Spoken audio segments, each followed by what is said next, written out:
Hi friends, welcome to my channel. இது எங்களோட third batch. நான் ஸ்டார்டிங்கில் இந்த சிக்ஸை நான் போட்டிருந்தேன் வீடியோ.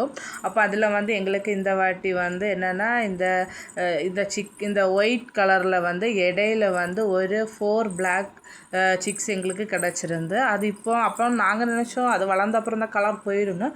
பட் 2 கோழி குஞ்சுகளுக்கு கலர் கொஞ்சம் மாறிடுச்சு.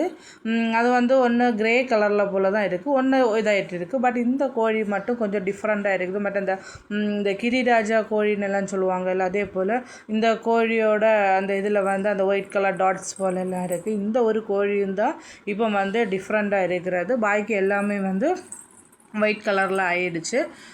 அப்படியாக எங்களுக்கு இந்த தேர்ட் பேட்சில் ஒரு டிஃப்ரெண்ட்டான கலரில் இந்த சிக்ஸ் கிடச்சது. அப்புறம் பார்த்திங்கன்னா எங்களுக்கு இது வரைக்கும் இந்த ஃபஸ்ட்டு செகண்ட் பேட்சில் அந்த அளவுக்கு எங்களுக்கு பிரச்சனைகள் எதுவுமே இல்லை. ஆனால் ஃபஸ்ட்டு பேட்சில் நிறைய மொர்ட்டாலிட்டி இருந்துச்சு. அது நமக்கு அந்த எக்ஸ்பீரியன்ஸ் ஒன்றும் இல்லை, அதனால நமக்கு அந்த மாதிரி ஒரு இதில் ஆயிடுச்சு. பட் இதில் தேர்ட் பேட்சுன்னு சொல்லும்போது என்னென்னா நமக்கு ஸ்டார்டிங்லேருந்தே கொஞ்சம் ஒரு கஷ்டம் என்னென்னா, இந்த கோழி குஞ்சுகள் அதாவது டே ஃபஸ்ட்டிலேருந்து டில் டே 15 வரைக்குமே எங்களுக்கு இங்கே செம்ம மழையாக இருந்துச்சு. இந்த கோழி குஞ்சுகள் கொண்டு நெக்ஸ்ட் டேயிலேருந்து நமக்கு அப்படின்னா நம்ம நினச்சா ஒரு நாள் 2 நாள் அந்த மழை இருக்கும் போகணும். பட் 15 டேஸ் வரைக்கும் நல்ல மழையாயிட்டு இருந்துச்சு. அதுவும் இல்லாமல் எங்களுக்கு ஷெட்டுக்குள்ளாலே என்ன ஆயிடுச்சுன்னா தண்ணி எல்லாம் ஈரப்பதங்கள் எல்லாம் ஆயிடுச்சு. ஏன்னா சாரல் அடிக்கும்போது அந்த நெச்சிலேருந்து அப்படியே எல்லா இடத்துலையுமே தண்ணி வந்துடுச்சு.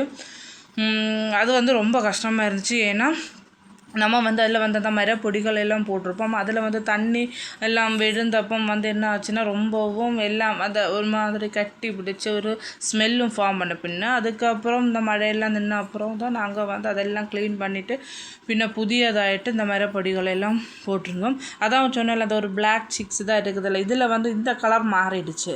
அதான் சொன்னேன், இந்த ஒரு கோழி மட்டும்தான் அந்த நல்ல டார்க்காக இருந்துச்சு. மற்றது எல்லாமே கலர் கொஞ்சம் சேஞ்ச் ஆகி அது கிரேயும் இல்லை ஒயிட்டும் இல்லை, இந்த மாதிரி கலரில் எல்லாம் இருந்துச்சு. பட் கோழிகள் ஓகே, இந்த மழையானாலும் நமக்கு ஒரு சேலஞ்சாக தான் இருந்துச்சு.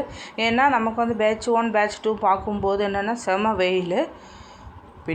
நம்ம ஒரு பிஸ்னஸ்ன்னு சொல்லும்போது எல்லாமே அப்படியே ஒரே லெவலில் நமக்கு வராது, மாறி மாறி எல்லாம் தான் வரும். பட் நம்ம எந்த சுச்சுவேஷனில் இருந்திருந்தாலும் அந்த லெவலுக்கு நம்ம சேஞ்ச் ஆகி தான் இருக்கணும். நம்ம அதே போல் அதையும் நம்ம கேர் பண்ண வேண்டியது நம்மளோட டியூட்டி தான். அப்போ அப்படி பார்த்தோன்னா நம்ம இப்போ மழையாக இருந்ததுனால நமக்கு என்னென்னா ப்ரூடர் லைட்டெல்லாம் நாங்கள் 1 வீக்குக்கு மேலேயே லைட்டு போட்டோம். ஏன்னா கோழி குஞ்சுகள் ஃபஸ்ட்டு டேலேருந்து கொண்டு வந்தப்பழே நாங்கள் அந்த கோழிகளுக்கு 1 டே கண்டிப்பாக நம்ம ஃபுல்லாக 24 ஹவர்ஸும் அந்த ப்ரூடர் லைட் போட்டுருவோம். பட் இது கண்டினியூஸாக மழைனால நல்ல தணுப்பும் நல்ல குளிரும் இருந்துச்சு.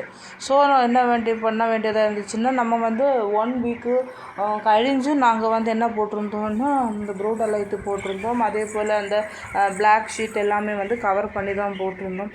அந்த மாதிரி கொஞ்சம் வேலை எங்களுக்கு கொஞ்சம் ஜாஸ்தியாக இருந்துச்சு. ஏன்னா எப்போவுமே நம்ம பார்க்க வேண்டியதாக இருந்துச்சு, என்ன ஆகும், ஏன்னா கரண்ட்டு கட் ஆகும், அந்த மாதிரியெல்லாம் இருந்துச்சு.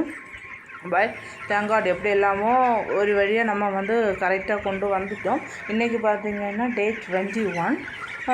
கோழிகள் ஓகே பரவாயில்ல, பார்க்கும்போதே தெரியும். பட் வெயிட் அவ்வளோவா இருக்குது போல் தெரியல.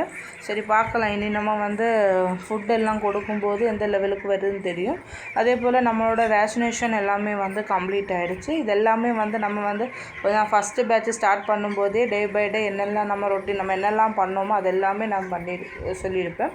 அதில் போட்டிருந்த மிஸ்டேக்ஸை தான் நான் பேட்ச் 2ல் கிளியர் பண்ணியிருந்தேன். ஸோ அதனால தான் நமக்கு இந்த தேர்ட் பேட்சில் நமக்கு தெரியும் எந்த லெவலில் நம்ம கொண்டு போகணுன்னு. So okay. அதுவும் இல்லாமல் நமக்கு இந்த மழை முடிஞ்ச அப்புறம் என்னென்னா வெயில், இதோட ஆப்போசிட் ஆகிட்டு செம்ம வெயிலாக இருந்துச்சு.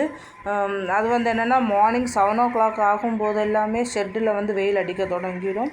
அது ரொம்ப கஷ்டம் மாதிரி. அந்த மாதிரி எங்களுக்கு இந்த வாட்டி இந்த கிளைமேட் இதெல்லாம் தான் சேஞ்ச் ஆகி நம்மளை டிஸ்டர்ப் பண்ணிட்டு இருக்குது. இப்போ பார்த்திங்கன்னா டே 21 செம்ம வெயிலாக இருக்குது. அது ஹியூமிடிட்டி லெவல் ரொம்பவுமே ஜாஸ்தியாக இருக்குது.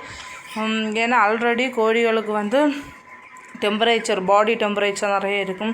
தென் ரூஃபிலிருந்து வரக்கூடிய அந்த சூடு, தென் அது வேஸ்ட்டு போடுற அந்த அமோனியாயிலிருந்து வரக்கூடிய ஹீட்டு, இதெல்லாம் ஆக மொத்தத்தில் வந்து கோழிகளுக்கு வந்து ரொம்பவே ஹீட் அதிகம் ஆச்சுன்னா கோழிகளுக்கு வந்து ப்ரீத்து ப்ராப்ளம் வரும். அதுவும் இல்லாமல் நிமோனியா வர சான்ஸ் நிறைய இருக்கும். தென் அட்டாக்கும் நிறைய வரும்.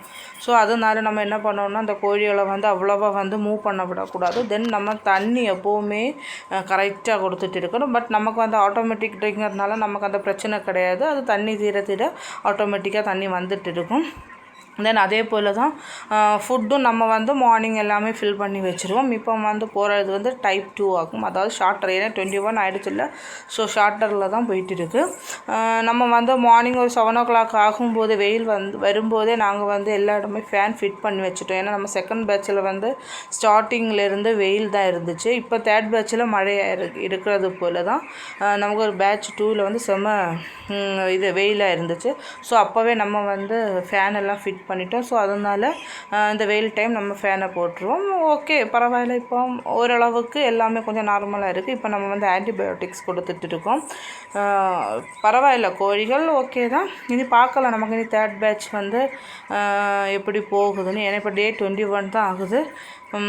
இனி வந்து நமக்கு வந்து விட்டமின்ஸ் கொடுக்க வேண்டியதாக இருக்கும். இது வந்து இந்த ஆன்டிபயோட்டிக்ஸ் கொடுத்த அப்புறம் தான் நம்ம வந்து விட்டமின்ஸ் வந்து அது தேவைப்பட்டால் தான் கொடுக்குறது. இப்போ எப்படி இருப்போம், ஓகே நார்மலாக இருக்கும். உங்களுக்கு இந்த கோழிகளை பார்க்கும்போதே தெரியும், எல்லாம் வந்து வாயை திறந்து தான் இருக்குது. வாயை திறந்து இருக்குன்னா கோழிகளுக்கு வந்து நல்ல ஆக்சிஜன் தேவைப்படும்.